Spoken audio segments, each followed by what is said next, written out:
The building had been sitting empty for 11 years when Darnell Cooke first saw it. It wasn't much to look at. A squat, two-story brick structure on the edge of Millhaven, Ohio, wedged between a shuttered hardware store and a gravel lot where the weeds had grown tall enough to brush against the chain-link fence. The windows on the second floor were boarded over. Someone had spray-painted something across the front roll-up door, but the paint had faded so badly that you couldn't tell anymore whether it had been a threat or a prayer. A rusted sign above the entrance still read Coburn Laundry and Dry Cleaning, though the letters C and B had fallen away, leaving something that looked more like a wound than a name. Darnell stood in the parking lot with his hands in the pockets of his jacket and looked at that building for a long time. His truck was idling behind him. His 14-year-old son, Marcus, was in the passenger seat staring at his phone, deliberately not looking at whatever his father was doing out there in the cold. Darnell was 44 years old. He had worked 31 hours of overtime in the last 2 weeks at the distribution warehouse on Route 9. His back hurt most mornings.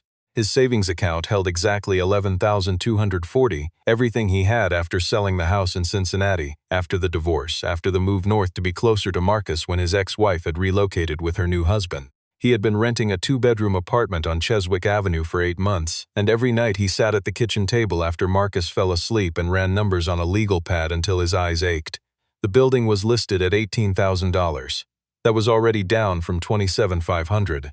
The owner, a woman named Pauline Duffy, who had inherited it from her uncle and had no use for it, had indicated through the real estate agent that she was open to negotiation. Darnell had offered $6,500. She had countered at $9,200. They had settled on $7,800, with the understanding that Darnell would take the property strictly as is, meaning every broken pipe and warped floorboard and corroded electrical panel inside was now his problem.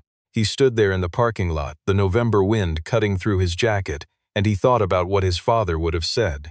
His father had run a small pressing business out of a back room in their house in Dayton for 22 years. He had pressed uniforms for the city's transit workers.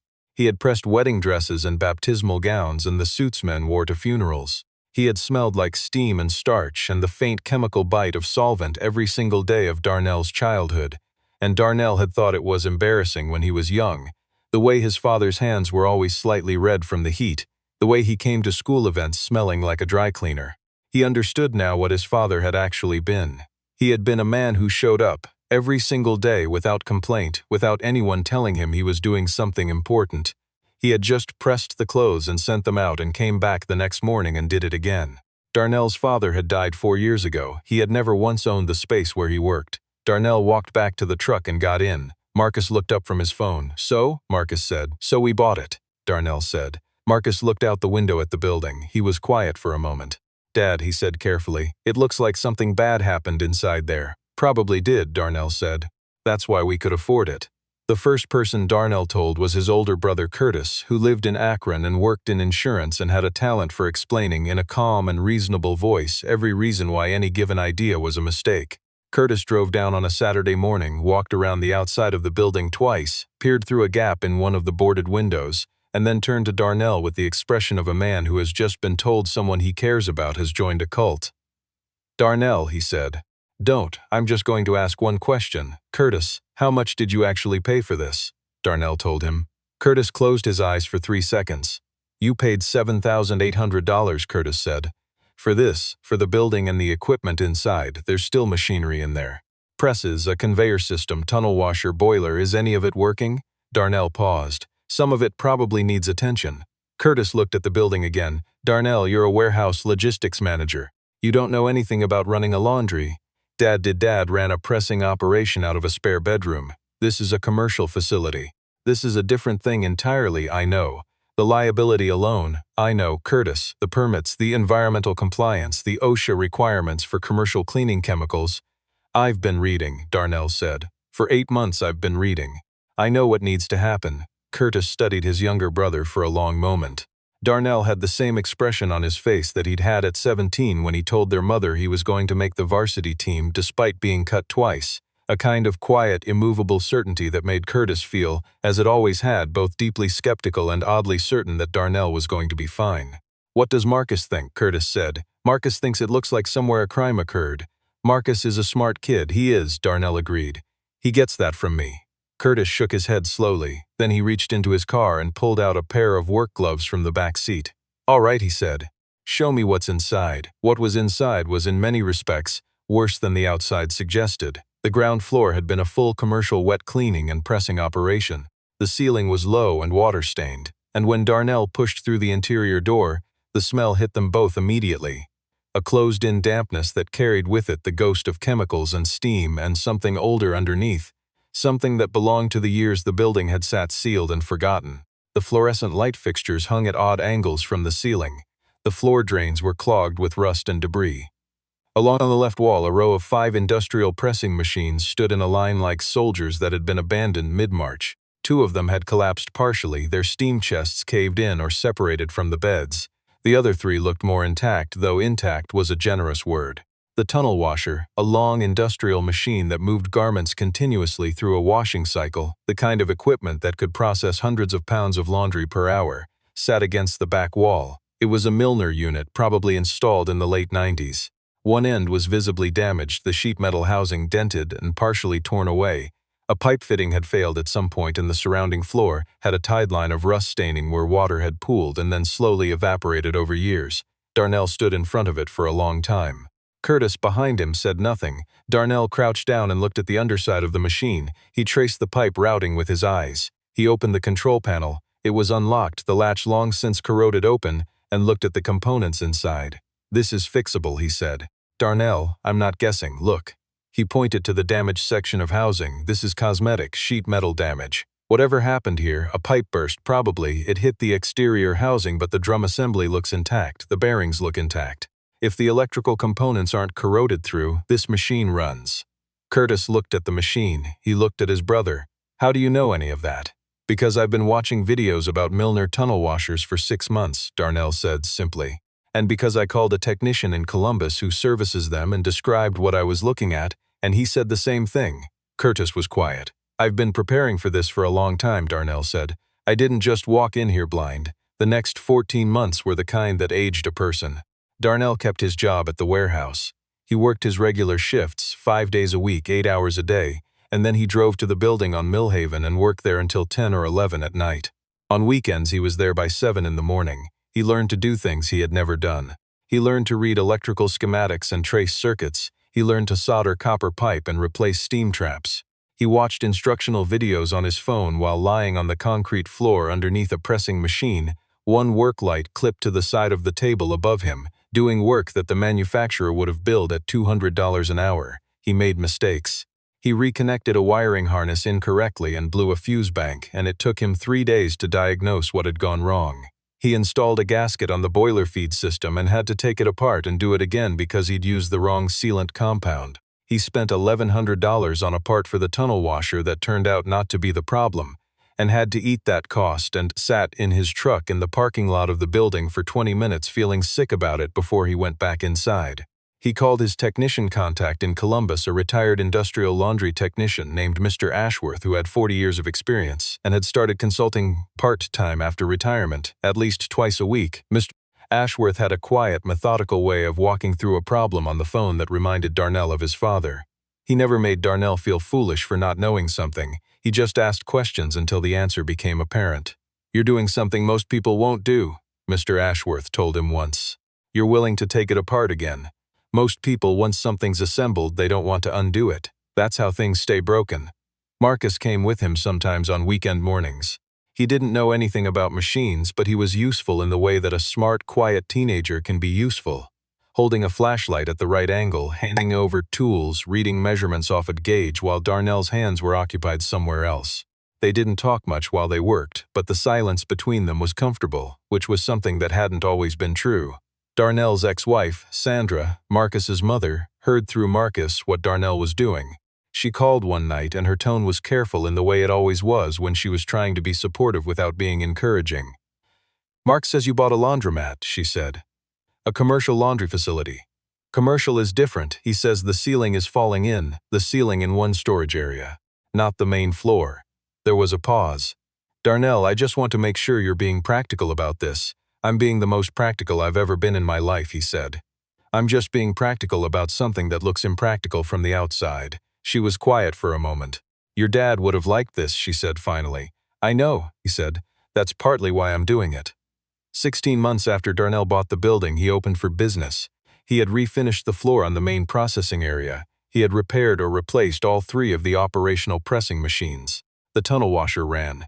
Mr. Ashworth had driven up from Columbus to see it start for the first time, and the old man had stood there watching the drum cycle through and nodded the way people nod when a thing they weren't sure would work actually works. The boiler was recertified. The electrical passed inspection. Darnell had repainted the exterior and replaced the front signage. He had obtained his business license, his environmental compliance certification, and he had spent 3 months building relationships with 2 local hotels and an assisted living facility, pitching them a simple proposition. He could do their linen and uniform laundry for 15% less than their current provider, with a 48-hour turnaround. Both hotels signed. The assisted living facility said they wanted to wait and see. Darnell opened on a Tuesday morning in February, with Marcus standing by the front door holding a coffee that was mostly sugar, and Curtis on the phone from Akron asking questions in a voice that was trying to disguise how worried he still was. The first pickup from the Millhaven Comfort Suites came at 9:15 that morning. 230 pounds of sheets and towels and pillow covers. Darnell loaded the first cart himself.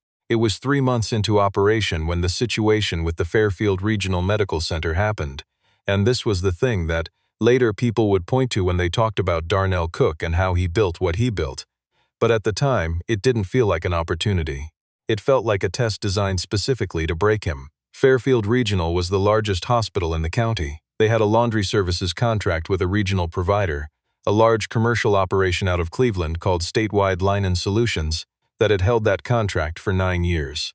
Fairfield processed somewhere around 1,800 pounds of laundry per day, surgical linens, patient gowns, scrubs, towels, lab coats, everything that a working hospital generates in the course of keeping people alive and clean. In April of that year, Statewide Linen Solutions had a breakdown at their main facility.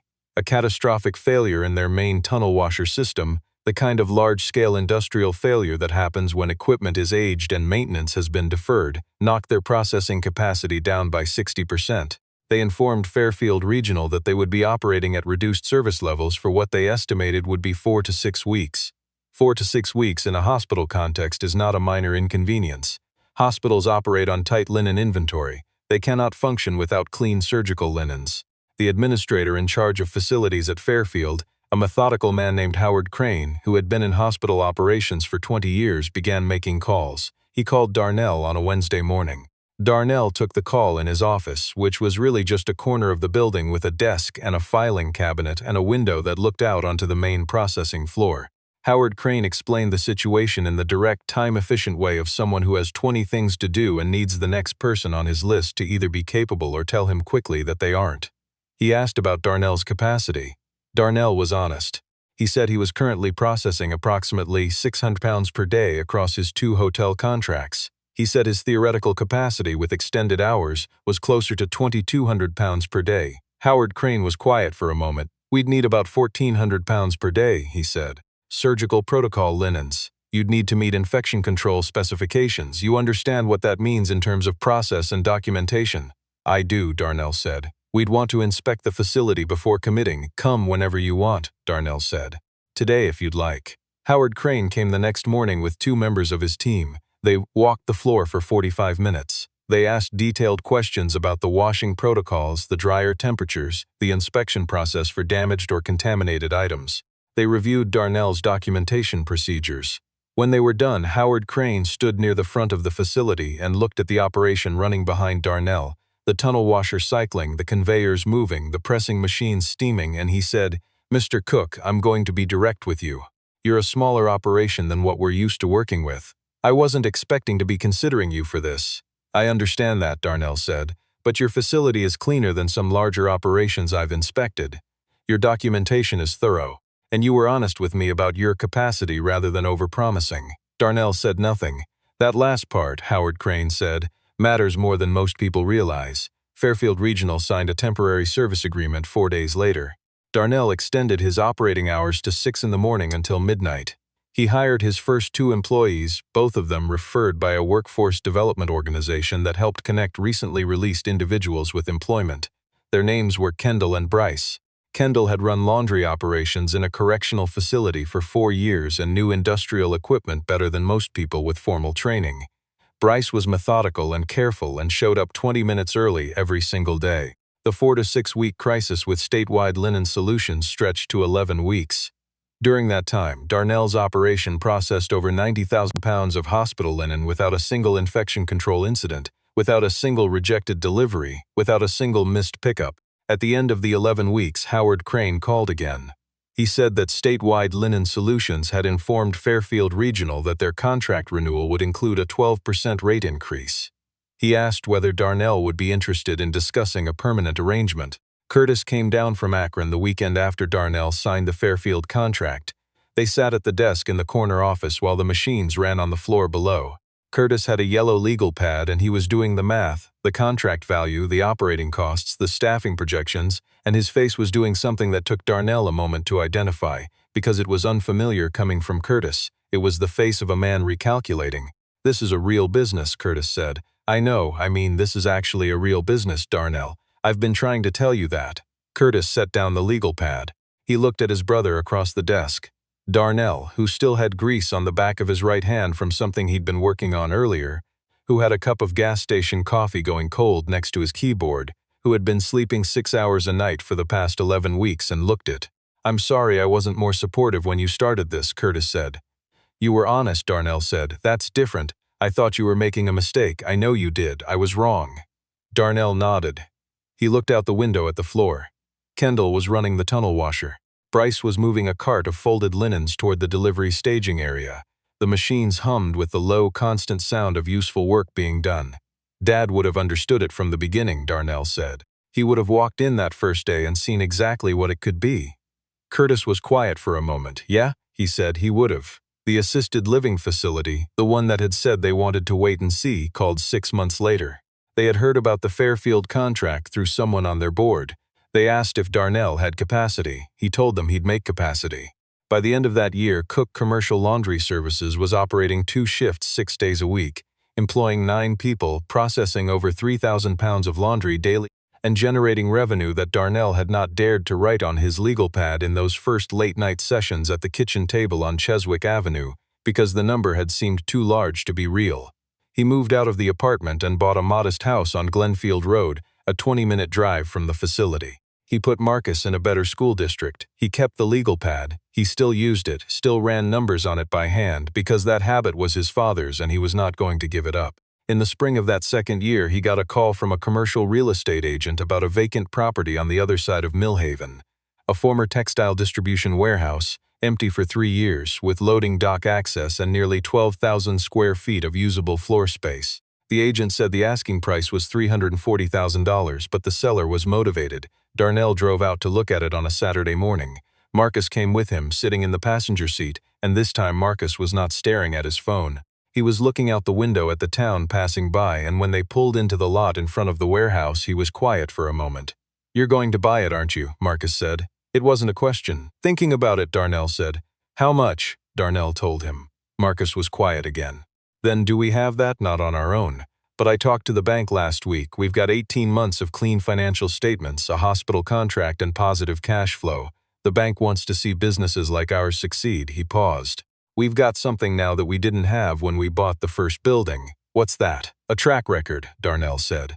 "Once you've got a track record, everything gets easier. That's the hardest thing to build. Once it's built, it works for you." Marcus looked at the warehouse. The building was large and plain and built with no pretension, just brick and steel and glass blocks along the roofline. It was nothing like the first building had been. It didn't have that air of abandonment and defeat. It just looked like a building waiting to be useful again. "Can I help with it?" Marcus said. "Like, actually help. Not just hold the flashlight. What do you want to do?" Marcus thought for a moment. "I want to understand the business side, like how you figured out the pricing for the hospital contract, how you made the numbers work." Darnell looked at his son. Marcus was 16 now, and the thing Darnell saw in his face in that moment was not a teenager looking at a warehouse. It was something older. It was someone trying to understand how the world actually worked, looking at a father who had figured some of it out. "After I make an offer on this place," Darnell said, "I'll show you the original spreadsheets from the hospital contract, from when I was figuring it out, all of it, the cost structure, the margins, the risk I was taking on." "Yeah," Marcus said. "Yeah. You should know what it actually looked like. Not the version where it worked. The version where I wasn't sure it was going to." Marcus nodded slowly, still looking at the building. "Dad," he said. "The first building, the one you bought for 7,800. What about it? What was the building worth, like now?" "What's it worth now?" Darnell thought about this. "The building itself as a property?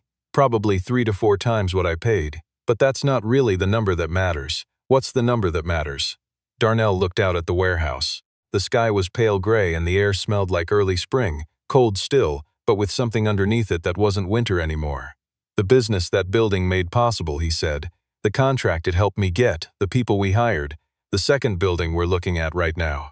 You can't put a number on that chain of things. The building was just the first link." Marcus sat with that for a moment.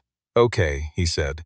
"Make the offer." 2 years after the morning Darnell Cooke stood in that parking lot looking at a ruin that used to be called Coburn Laundry. Cooke Commercial Laundry Services operated from 2 facilities, employed 17 people full-time, held contracts with 2 hotels, 1 hospital, 2 assisted living communities, and a regional school district that had just signed on for uniform laundering services across 4 campuses.